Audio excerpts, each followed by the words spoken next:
Il ne faut pas avoir peur. Bonsoir à tous. Vous êtes sur Géopolitique Profonde, la chaîne qui est là pour remplacer les médias subventionnels. Alors aujourd'hui, on va parler, géopolitique, Moyen-Orient, Israël, Iran. Et puis, on va parler de cet excellentissime livre que j'ai adoré, ce nouveau livre. Et enfin, je lis le nouveau livre de Pierre Jovanovic, 888, l'humour noir et les pouvoirs surnaturels du Christ.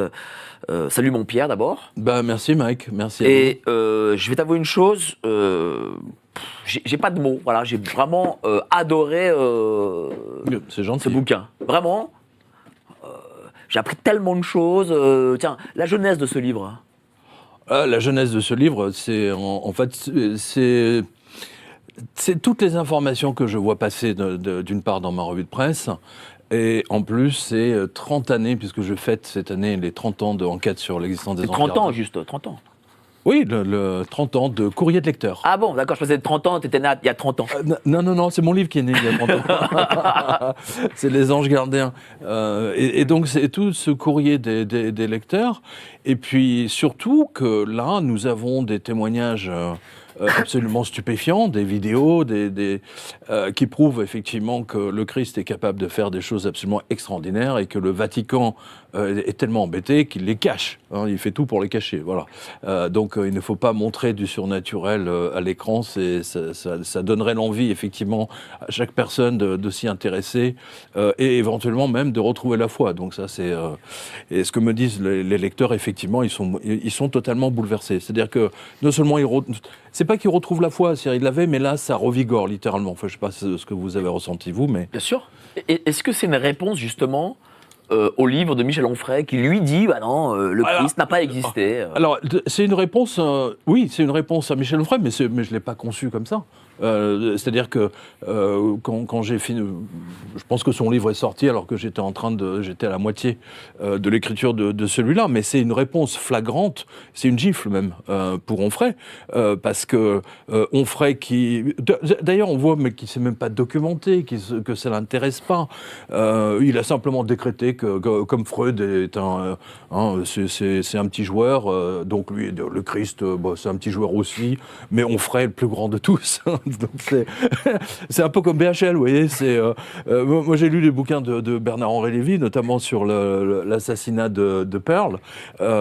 Et quand on lit du BHL, c'est la Deuxième Guerre mondiale a commencé parce qu'il était là. La Troisième Guerre mondiale va commencer parce qu'il était là. Le conflit au Kosovo a commencé parce qu'il y était. Enfin bref, tout est centré autour de sa personne. Un peu comme Jean Daniel au Nouvel Observateur. Vous voyez, il y a comme quelque chose de commun, si j'ose dire. Ouais, on se demande de quoi, tiens. On se demande quoi, mais oui, mais j'ai pas fait exprès. Mais j'ai vu Claude Perdriel il y a pas tellement longtemps et j'ai lu le livre de Franz-Olivier Gisberg et c'est amusant à quel point Franz-Olivier Gisberg fait l'impasse sur pas mal de détails. Mais il a soulevé ce point, effectivement, sur Jean Daniel et BHL, en effet. Donc moi, ça, c'est une réponse, effectivement, surtout à Michel Onfray. BHL est là aussi pour la guerre Iran-Israël, visiblement. Oui, mais alors attendez, parce que j'ai une anecdote qui va vous plaire. Ouais. C'est que Dominique de Villepin, donc à l'époque Premier ministre, a remis à BHL mon livre sur Enquête sur l'existence des anges gardiens. Alors, pour une raison simple, c'est parce que BHL a attrapé... Enfin, il avait les stigmates. C'est-à-dire qu'il avait les mains qui saignaient. Exactement comme les stigmatisés dont je parle dans Les Anges Gardiens. Et et BHL a pété un plomb. Il ne savait pas comment s'en débarrasser. Toujours est-il qu'il avait les stigmates. Il saignait comme les stigmatisés dont je parle dans Enquête sur l'existence des Anges Gardiens. C'est un épisode qui l'a prodigieusement marqué. Donc Dominique de Villepin lui avait transmis le livre Enquête sur... D'ailleurs, j'ai retrouvé son courrier il n'y a pas très longtemps. C'est pour ça que je... Mais c'est peut-être pour d'autres raisons qu'il avait les stigmates. C'est-à-dire qu'en fait, il fait couler le sang partout où il passe. Voilà. C'est là où je voulais en venir. Vous m'avez devancé, mais et là on le voit. Pardon. Moi, je pensais que c'était plutôt la marchandise de Gérard Fauré qui lui faisait avoir les stigmates. Oui, enfin les marchandises de Gérard Fauré. Oui, tout à fait. Non, BHL, non, BHL, lui, il est aux amphés. Ah, d'accord. BHL, il est aux amphétamines. Ah, juste aux amphés. Et que ça ou Il y a une histoire. Attendez, il y a la fameuse histoire. C'est une autre anecdote. Je vais vous la donner. La fameuse anecdote, c'est qu'il y a un méga délit d'initié sur un cours de bourse. Alors, je me souviens plus du nom de la compagnie. Bon, peu importe. Le principal bénéficiaire, c'était BHL, bien entendu. Et donc, BHL a été convoqué par la police. Et donc, il s'est défendu en disant qu'il prenait des amphétamines. Ou du LSD, je ne sais plus. Non, je crois que c'est les deux peut-être. Et que le fait qu'il prenne de ces drogues, ça le faisait sortir de son corps ou je sais pas quoi. Et donc il pouvait voir l'avenir. Et c'est comme ça qu'il a eu cette information comme quoi il devait acheter cette action-là juste avant qu'elle explose. C'est dommage qu'il n'ait pas eu l'information de ne pas faire le film qu'il a tourné avec Alain Delon. Ça serait peut-être mieux pour Alain Delon, peut-être. Maurice Jarre m'a raconté qu'il était venu le voir à Los Angeles et qu'il l'avait véritablement supplié pour qu'il fasse la musique. Et Maurice Jarre, qui franchement s'en foutait un peu. Bref, donc il a finalement cédé à cause de ses jérémiades. Hein, voilà. Donc alors je ne sais pas s'il l'a fait ou pas, peu importe, mais je me souviens de ce détail. Effectivement, il voulait les plus grands pour son film, pour que le film soit le plus grand. Mais ça a été le plus grand échec. Et d'ailleurs, depuis ce film, je crois qu'Alain Delon n'a plus jamais tourné. C'est malheureusement. C'est vrai. En fait, BHL porte la poisse partout où il passe. Ouais. C'est pas de chance. Non, mais c'est vrai. Non, mais c'est marrant parce que ça ressort comme ça. Hein. Ce garçon porte la poisse. D'ailleurs, vous savez quoi ? Il paraît qu'il se déplace même plus. J'ai vu passer une info d'un journal. Il avait donné une conférence, je ne sais plus trop où. Il avait, je sais pas, 3 ou 4 gardes du corps, etc. Donc il en est là, quoi. D'ailleurs, il était allé en Ukraine. C'est peut-être pour ça qu'ils ont la poisse maintenant. Oui, non, mais moi, je l'ai dit dans une interview avec Éric Morillo, que vous connaissez bien. J'ai dit, et je le répète, BHL est une ordure, parce qu'on ne peut pas défendre Israël d'un côté et défendre les nazis ukrainiens qui ont exécuté le plus grand nombre de juifs pendant la guerre. Il y a quelque chose qui ne va pas. En fait, c'est parce que c'est un agent de la CIA et que tous ses intérêts, quand il défend les musulmans, c'est uniquement parce que ça arrange les intérêts de la CIA. On l'a vu en Yougoslavie. Hein, c'est uniquement pour ça qu'il l'avait fait. Sinon, il les déteste. Hein, n'oubliez pas, les Israéliens disent des Palestiniens que c'est des chiens, hein, des moins que rien. Alors, il faut les cracher dessus. Hein, voilà. Malheureusement, c'est ça. On va parler de tout ça, cher Pierre, mais avant ça, je vais présenter le plateau qu'il y a autour de toi. Donc, on a un beau plateau. Un très beau plateau. D'ailleurs, Nicolas Bouvier, il a mis son beau costume, sa belle cravate, journaliste indépendant. Il a écrit La loi du silence, parce qu'il est aussi mais auteur. je l'ai, si Lascaux était... C'est Lascaux. Voilà, Lascaux, je l'ai. Celui-là, il remonte à quelques années encore. Mais La loi du silence, il a écrit nombre de livres. Il a une excellente chaîne d'entretien, Nicolas Bouvier officiel, je crois. Nicolas Bouvier tout court, et j'ai lancé d'ailleurs une cagnotte Tipeee il n'y a pas longtemps pour que les auditeurs contribuent aux médias, comme c'est le cas de Géopolitique Profonde et d'autres médias que je salue. Donc voilà, merci de m'accueillir, Mac. Je suis très content d'être avec Pierre Jovanovic, et d'ailleurs j'ai lu son ouvrage, donc je remercie la maison d'édition pour me l'avoir envoyé. C'est gentil. Et très intéressant parce qu'il y aura des sujets qui m'ont interpellé, notamment sur la pédocriminalité entre autres, puisque c'est un sujet que je vais traiter.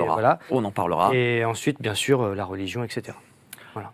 Merci beaucoup, cher Nicolas. En face, nous avons Jérémy Marquis, président de France et vous, Jérémy Marquis, que vous connaissez, qui est là. Tiens, il y a un petit 53, qu'est-ce que ça signifie là ? Oui, c'est l'année de naissance de ma grand-mère. Ah, d'accord. Voilà. D'accord, je pensais que c'était un chiffre symbole qu'aurait... Non, pas du tout. Non, c'est purement familial. Bon, ça va bien ? C'est mignon, ça. Hein. Mais pourquoi vous avez fait tatouer l'année de naissance de votre grand-mère ? Bah oui. Mais pourquoi ? Parce que j'aime beaucoup ma grand-mère. Ah, d'accord, voilà.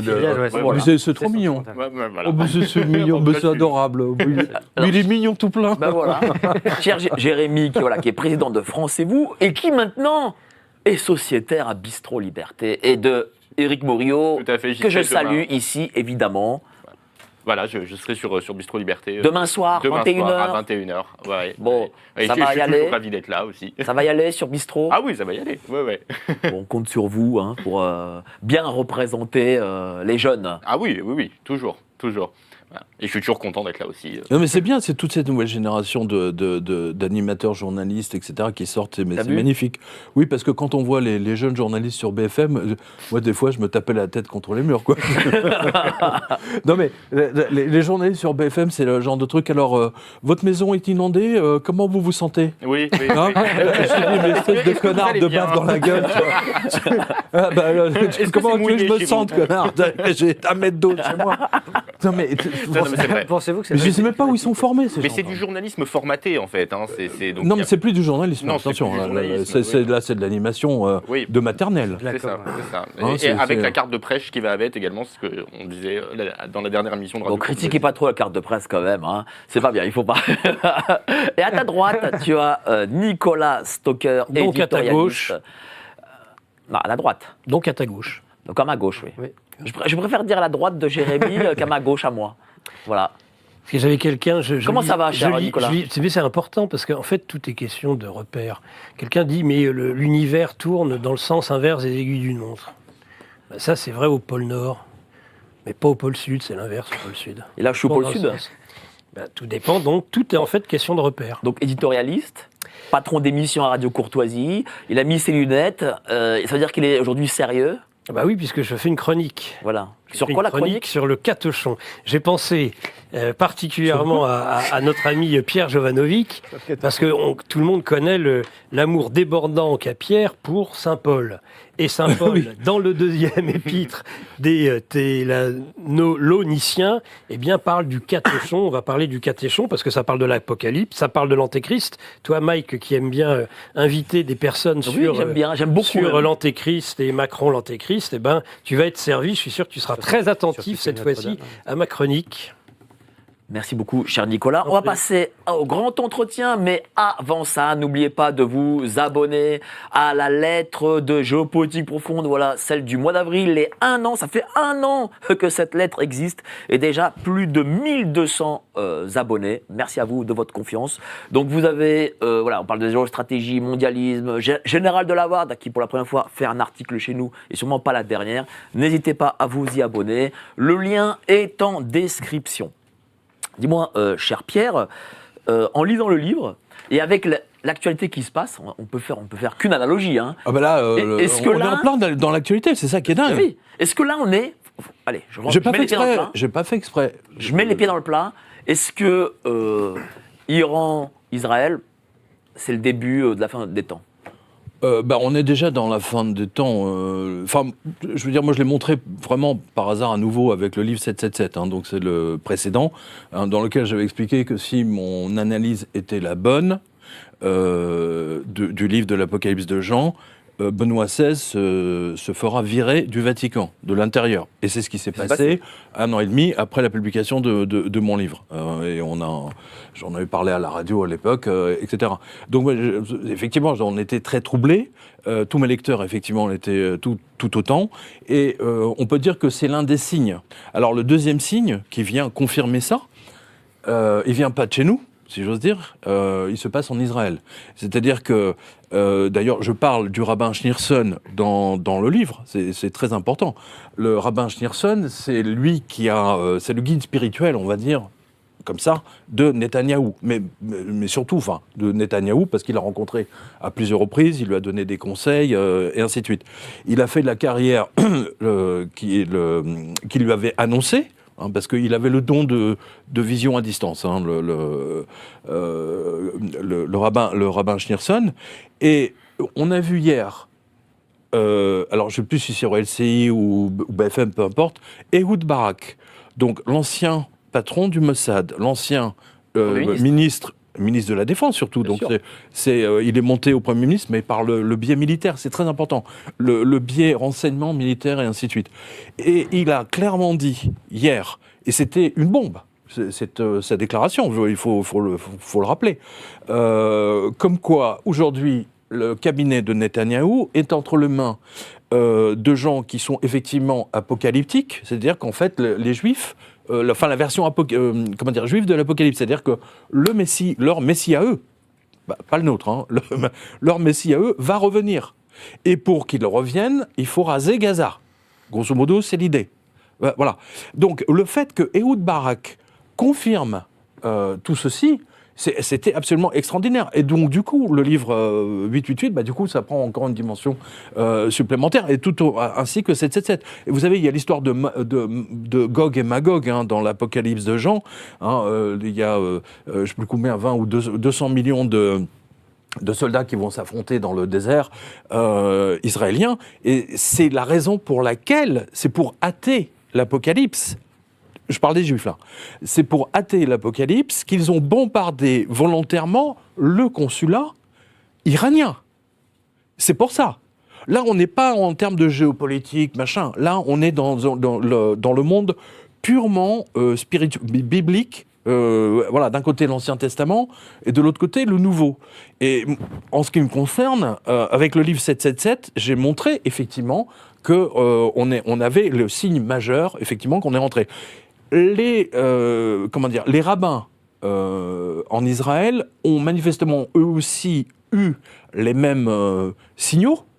Et c'est la raison pour laquelle ils ont encouragé Netanyahou et son cabinet à effectivement raser Gaza, c'est-à-dire à hâter. C'est ça qu'ils veulent, c'est hâter la venue du Messie.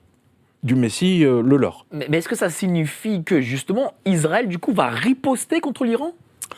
C'est ce qu'ils veulent. Je veux dire, vous attaquez. Attendez, je ne sais pas si vous réalisez, bombarder un consulat, ce que ça veut dire. Alors là, on a tout un. En ce moment, vous savez, alors ce qui est extraordinaire, je pense que vous l'avez tous vu, CNews. Alors là, CNews, d'un seul.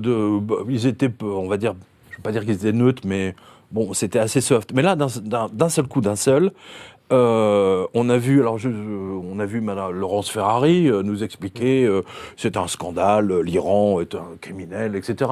Peut-être, c'est pas des enfants de cœur, l'Iran, question de démocratie, on repassera, c'est sûr, surtout pour les femmes.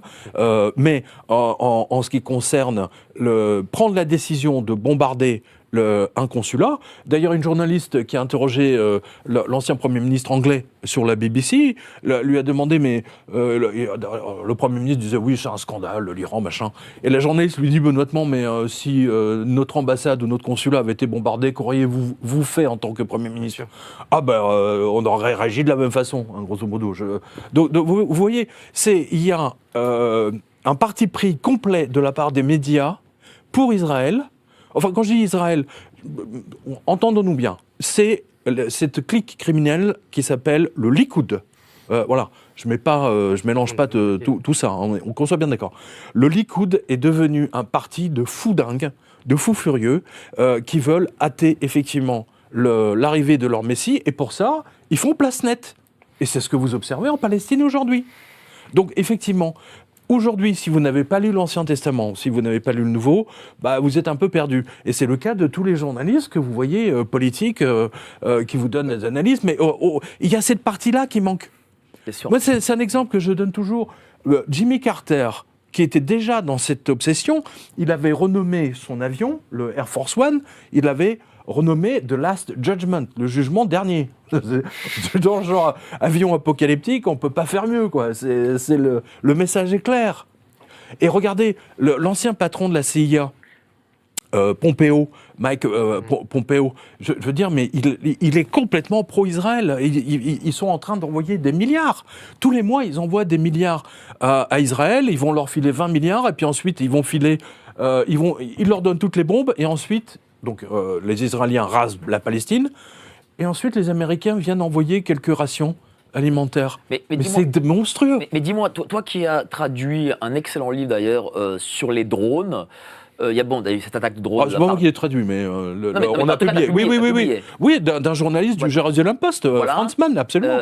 Remarquable livre d'ailleurs. Est-ce que justement cette attaque de drone pouvait réussir, ou est-ce que c'est un essai, une sorte de galop d'essai qu'ont fait les Iraniens ? Non, c'est-à-dire que quand on est... alors, moi j'ai fait pas mal de voyages. Au Moyen-Orient, il y a l'histoire de ne pas perdre la face, qui d'ailleurs devient de plus en plus forte dès qu'on va, par exemple, au Japon. Au Japon, ne pas perdre la face, c'est le b.a.-ba de la société, des relations sociales. Voilà. Par exemple, un présentateur de météo japonais ne va jamais vous dire « demain, il va faire beau ». Il va dire « peut-être ». Éventuellement, peut-être que demain, on aurait un peu de beau temps, mais c'est pas sûr. Voilà. C'est bien dit. pour qu'ils ne perdent. Pas mal, là. Oui. Bien dit là en japonais. Là. Ouais, voilà, mais c'est pour qu'ils ne Je me suis perdent pas cru, la hein. face. Oui, mais c'est pour qu'ils ne perdent pas la face. Ouais. Hein, attention, D'accord. c'est très important de comprendre ça. Et donc, les Iraniens, qui sont en Asie, je crois même, enfin en Asie mineure, mais ils ne pouvaient pas se permettre de perdre la face vis-à-vis de leur population. Donc, ils se devaient effectivement de répliquer. Alors, ils ont une réplique assez soft, mais ils ont bombardé la base aérienne dans le désert du Negev, où il y a tous les souterrains de l'armée de l'air israélienne. Ils ont été assez soft, on va dire ça comme ça. Ils ont été assez soft et les Français ont aidé les Israéliens pour abattre un certain nombre de... et ce qui est le plus important, c'est la Jordanie, je crois, qui les a aidés. Oui. Et ça, c'est vraiment surprenant, hein, parce que la moitié de la population de la Jordanie, elle est palestinienne. Hein. Mais ça te surprend aussi que les Français ont Non. aide. Mais non, ça ne me surprend pas, évidemment. Attendez, je veux dire, tous les médias sont sous la main, on va dire, de Macron et à qui a été vendu BFM, à Sadé, un ami proche, même très proche de Macron et du secrétaire général. Donc voilà quoi, je le rappelle. Donc ils veulent absolument... Ils essaient de jouer sur les deux tableaux, mais c'est pas possible de jouer sur les deux tableaux. S'il y a réplique des Israéliens, qu'est-ce qui peut se passer derrière? Est-ce que... Ah bah là, l'Iran, là, ils vont répliquer, vraiment très sérieusement. Et ça sera le tout pour le tout. Parce que c'est ça le truc, dès que vous êtes au Moyen-Orient, en Turquie, etc., il y a le côté le tout pour tout. On le voit en France, hein, avec les... Ce sera un conflit mondial? On voit avec les nique ta mère, hein, je vais te niquer ta mère, je vais te tuer tout de suite, tu vois, il n'y a pas de discussion. Hein, c'est un peu l'idée, hein. Hein, c'est un peu l'idée. Donc effectivement, là, on est rentré dans ce qu'on appelle un épisode de la, je sais pas si c'est la fin d'une ère. Moi, je préfère la fin d'une ère. Hein, c'est ça, c'est vraiment ça, c'est la fin d'une ère. C'est la fin des temps. On peut dire que c'est la fin des temps. C'est la fin d'un temps. Vous savez, la Terre a été... vous savez, elle a changé... Oui, c'est-à-dire le temps humain, peut-être. Voilà, c'est ça que je veux dire. Les Mayas avaient déjà cette conception, si vous voulez, du changement d'air. Hein. Les Indiens aussi. Hein. Les textes indiens, vous savez, sont beaucoup plus anciens que les textes des Juifs. Hein, les textes des Juifs, ils ont 600, 700, 800 ans. Les textes, par exemple, les textes indiens, ils ont 6000, 7000 ans. 8000 ans, donc il y a un historique, voilà, et on sait que il y a toujours des changements. Vous savez, moi, c'est quelque chose que je dis toujours. Nous avons changé. Moi, je suis le dernier. Enfin, je pense que Nicolas Stocker, ici présent, peut-être. Mais en tout cas, moi, je suis la dernière génération qui a fait du latin et du grec en 6e, en 5e, 4e. Je aussi. Oui, mais tu devais être dans une école privée, hein, c'est pas possible. C'est ça, ouais, j'étais au collège privé, ouais, c'est vrai. Il faut le dire. Non, il faut le dire. Ouais, Mais au lycée public, j'en ai moi, fait c'était au lycée Michelet, donc là, c'est public, hein, on est vraiment public. Et J'étais en public et il y avait des... Et en du public, latin, j'en ai fait aussi encore. du lycée. non, mais nous, c'est obligatoire. Ah oui, non, c'est pas obligatoire. non, c'était Non, optional. soyons clairs. Nous, c'était Ah, c'était obligatoire. latin, grec, boum, d'office. Ah, mais le latin est très Et c'est- important. Voilà. C'est extrêmement important. Ça, c'est terminé. On va en parler après. Et juste, je termine là-dessus. Nous sommes passés de 6000 ans de l'ère de l'écrit à l'ère de l'image. Voilà. C'est-à-dire que à partir de... Vous avez toutes les nouvelles générations. Moi, je dirais que la première génération, c'est quand le bébé pleure. Je sais, je l'ai fait. Je pense que tu l'as fait aussi. Hein, c'est quand il pleure et que tu le mets devant la télé avec un dessin animé. Là, du coup, il pleure plus. Là, tu te dis, waouh, j'ai trouvé la solution. Voilà. Et c'est à partir de là que la nouvelle ère, l'ère de l'image, est entrée en jeu. Voilà. La coupure, elle est là. C'est grosso modo 75-76. Les Américains, c'est plus tôt, parce qu'eux, ils ont un équipement de télévision déjà phénoménal dans les années 50-60. Et puis après, tu as le magnétoscope, donc la cassette, la fameuse cassette que tu mets et que les enfants veulent voir en boucle. Et voilà, moi j'ai le Roi Lion. Le Roi Lion, Bravo. le Roi Lion, je l'ai regardé 60 fois. Pour en revenir, tiens, à ton livre 888, L'humour noir et les pouvoirs surnaturels du Christ, t'as quand même la dent dure vis-à-vis de l'Église. D'ailleurs, Vatican II, pour toi, c'est la cage aux folles. Voilà, faut le dire, c'est la cage aux folles. Enfin, c'est pas Vatican II, c'est le Vatican tout court. Non, mais le Vatican, oui. Bon, le Vatican II, c'est, bon, on va dire, ce qu'il en résulte, quoi. Ouais, enfin, on est en raccord avec ce qui se passe à l'Élysée, hein. C'est pas un problème. Hein. Je veux dire, oui, c'est-à-dire que, effectivement, mais là, je me repose, comme vous, là, sur les travaux de Frédéric Martel, qui a fait, à mon sens, le plus grand travail depuis Roger Pierrefitte. Alors, Roger Pierrefitte avait publié dans les années 60 Les Clés de Saint-Pierre. Roger Pierrefitte était le premier défenseur, premier grand écrivain français à défendre la communauté homosexuelle. C'est un homme brillant, brillantissime, avec un historien et provocateur, certes. Mais il a été le premier à montrer effectivement que le Vatican était parti sur des bases nouvelles, on va dire ça comme ça.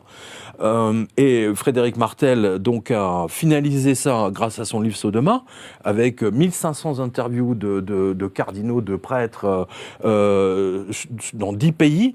Et ce qui ressort effectivement, c'est la promotion canapé. Hein.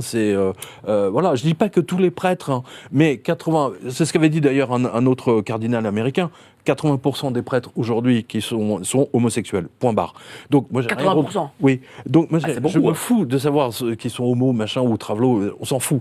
Mais qui viennent pas nous donner des leçons sur notre sexualité, qui viennent pas nous dire qu'on peut pas communier parce qu'on a divorcé, parce qu'ils sont très très mal placés. Et il y a un scandale. C'était hier, je crois, c'était en Pologne. Il y avait un prêtre qui a été condamné pour avoir organisé une partouze géante dans l'église même. Je ne sais plus comment s'appelle cette église, mais en Pologne, ça a été un scandale colossal. Donc, et tout était à l'avenant. Au Vatican, il y a eu des scandales. Il y a eu une descente de police. Les mecs ils étaient en train de penser que quelqu'un était en train de mourir avec des cris d'agonie. Et en fait, ils ont défoncé la porte et ils ont trouvé 30 personnes dans une partouze géante, dont le secrétaire particulier du pape. Bon, tout est comme ça. Alors, ce livre, c'est évidemment sur les pouvoirs du Christ, mais... Donc là, attention, Vas-y, ce livre n'est pas sur... Ici, c'est une partie du pouvoir, mais il y a aussi... Alors, c'est sur la destruction interne de l'Église. Mais il y a aussi une chose... Non, pas que. Pas que. Il y a aussi une forme... Là, tu vas à contre-courant, une forme aussi de réhabilitation de Judas. Bah oui, forcément. C'était une obligation même. Pourquoi pour une raison très simple. Bon, je ne suis pas le seul à le dire. Sans Judas, il n'y a pas de christianisme. je le rappelle, hein, quand même, à la base. Hein. Le Christ avait annoncé à tout le monde des semaines avant qu'il allait mourir. Je vais rester très peu de temps avec vous, en votre compagnie. Il l'a dit maintes fois. C'est sûr que tous les autres, Pierre, Jean, etc., personne ne l'aurait trahi. Il fallait que quelqu'un le fasse. Et c'est pas moi qui fais la réhabilitation. La réhabilitation s'est faite toute seule grâce au manuscrit qu'on a retrouvé, qui s'appelle l'Évangile de Judas. Oui, mais cette réhabilitation, elle est peu connue, malgré tout. Ça n'arrange pas Judas est quand même très... Mais ça n'arrange pas l'Église. C'est l'Église catholique. Dès qu'il y a des faits qui vont contre ses intérêts, on va dire. Donc, il masque l'information. Voilà. C'est aussi simple que ça. Le Vatican sait depuis 1913 que le texte de la Genèse, Adam et Ève et la pomme et le serpent et tout ça, en fait, c'est un texte sumérien mal traduit. Et c'est un texte érotique. Voilà, sumérien, qui simplement enseignait aux gens de ne pas coucher avec leurs filles. Voilà. C'est aussi simple que ça. Et à la fin, l'histoire se termine bien, et la déesse, c'est une déesse, elle sauve l'humanité. Alors que dans le texte juif, l'humanité est condamnée. On est tous condamnés, vous vous rendez compte, mais c'est n'importe quoi. Mais en fait, c'est une habitude, vous savez, n'oubliez pas, Alain Minck détient, n'oubliez pas, je suis journaliste économique, Alain Minck détient le record absolu de condamnation pour plagiat. Jacques Attali en tient également une couche. Enfin bon, bref. Donc, ce que je ne suis pas du tout surpris, si vous voulez, que que les textes, un certain nombre de textes bibliques aient été modifiés juste pour plaire je parle de l'Ancien Testament, qui étaient modifiés pour plaire aux divers rois et aux divers intérêts. Ma dernière question, et après on va passer au grand débat avec nos amis. On fête cette semaine, c'est cette semaine plutôt les 5 ans de l'incendie de Notre-Dame. Qu'est-ce que tu en penses, justement? Ah, mais je pense que c'est... Attendez. D'ailleurs, j'en parle dans le livre, mais c'est... Il y a 2 jours... Alors Nicolas peut-être que pourra nous éclairer, mais je me souviens plus du nom de l'église qui a brûlé encore. En fait, il y a 2 églises qui ont brûlé sur les 3 derniers jours. Ces histoires d'églises qui brûlent toutes les unes après les autres, c'est pas un hasard. Donc Notre-Dame de Paris ne peut pas être un hasard. Et si vous regardez toutes les églises qui ont brûlé, qu'est-ce que vous remarquez ? Vous remarquez que le feu est mis en haut pour que la toiture prenne feu. Donc il y a une logique dans tout ça. Notre-Dame, c'est une prophétie? Pardon ? C'est une prophétie, Notre-Dame? C'est annonciateur de quelque chose? Ah ben, c'est annonciateur, effectivement, de quelque chose de terrible, mais effectivement, bien sûr, évidemment. Bah d'ailleurs, c'est la destruction de l'Église. Attendez, si vous le prenez à la source, qu'est-ce que c'est sinon? C'est sinon la destruction de l'Église. Bien sûr. C'est au sens propre du terme. Je veux dire, on l'a vu, le monde entier a vu Notre-Dame brûler.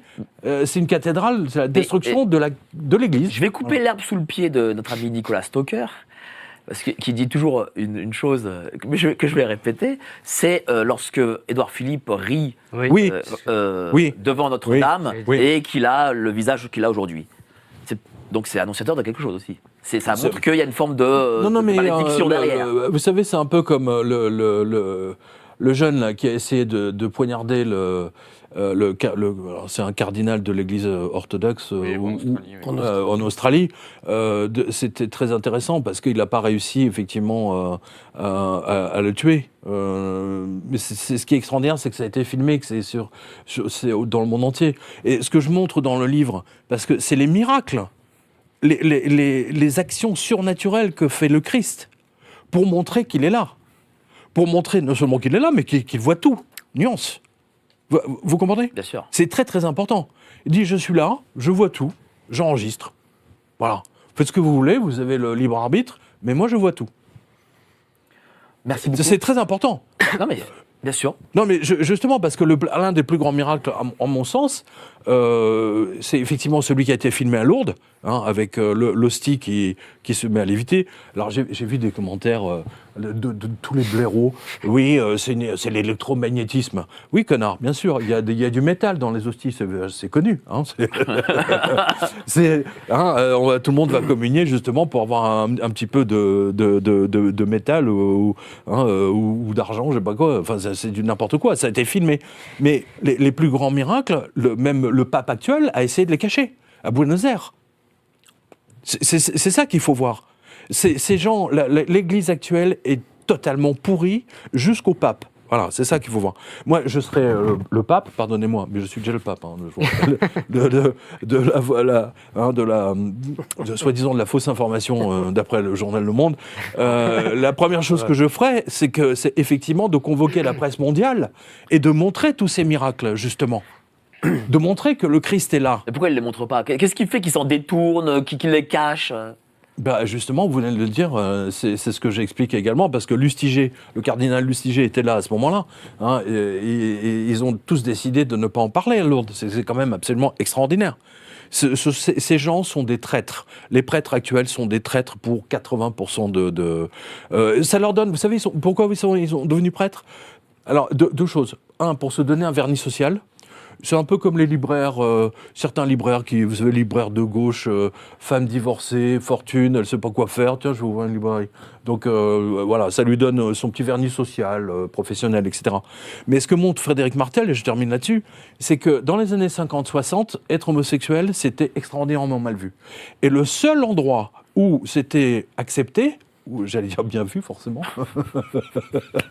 c'était de devenir prêtre. D'où les méga scandales de détournement d'enfants, de pédocriminalité, etc., qui empoisonnent l'Église jusqu'à aujourd'hui. Et ça a commencé effectivement dans les années 50-60. D'ailleurs, l'histoire du père Porter est absolument éloquente, où on prend un type qui a violé 20 gamins, tiens, toi t'es en Californie, tiens, on va te mettre dans l'Utah. Puis dans l'Utah, il recommence, et puis on va le mettre dans l'Oregon, et puis pendant 20 ans. Le Vatican l'a déménagé, au lieu de le défroquer, littéralement, de le virer. Non, parce qu'ils sont tous Voilà, c'est ça le scandale. Mais je rappelle aux spectateurs, le livre n'est pas là-dessus, au contraire. Non, c'est vraiment les miracles du Christ.